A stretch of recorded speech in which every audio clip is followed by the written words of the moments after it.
is SB 130, an act concerning regulation of community residents.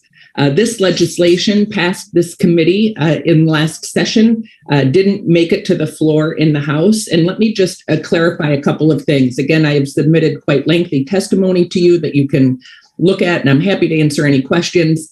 But first off, let me just state, there is no question that there is a need for mental health addiction services. And I hope that we can all agree on that. This bill is not about whether or not there is a need for this services, and nor is it about obstructing group homes. What it is about is providing important clarifications to our statute 83E to prevent corporations from exploiting group home protections.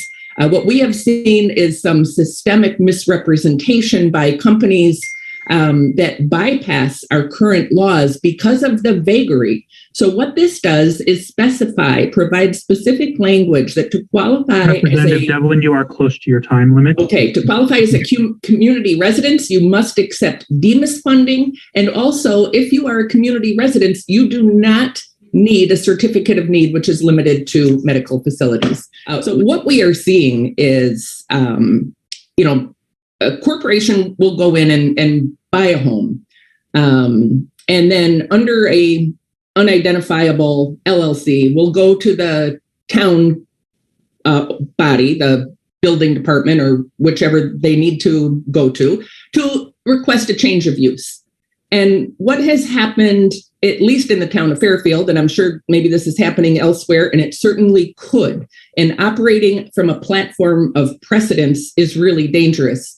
So when they approached the building department for a change in use, there was no questions asked whatsoever.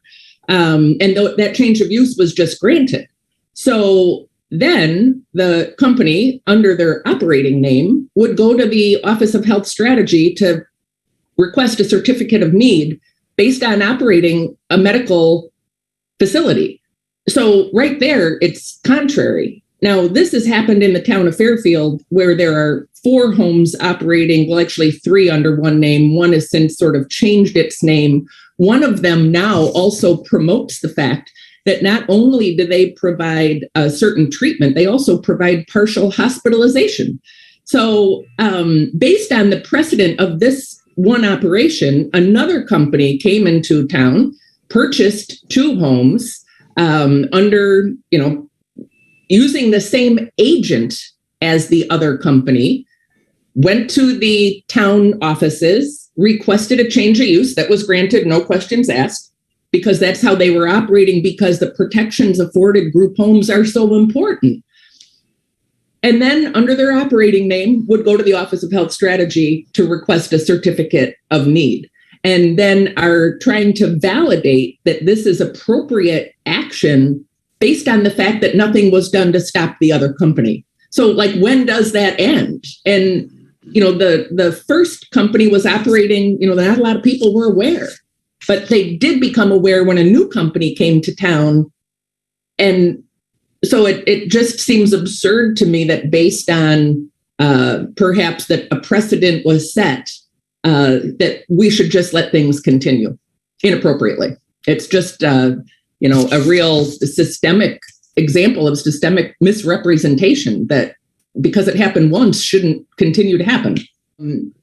Bypassing local zoning is absolutely occurring in this situation. And I would think, and I think I'd mentioned this last year in front of this committee, with zoning being the purview of this committee, it's something that should be very concerning. And to your point also, it does, by doing this, it does crowd out the ability for a legitimate group home. And keep in mind, right, a group home is intended specifically to provide that sort of shelter in a home for an individual. That's where they live. And the purpose of having these protections is to enable them to, assimilate into the community. These medical health residential treatment centers are anything but. You leave your home, you go to this treatment facility at least $1,000 a day. You might be there for 60 days, and then you go home. They are not a group home.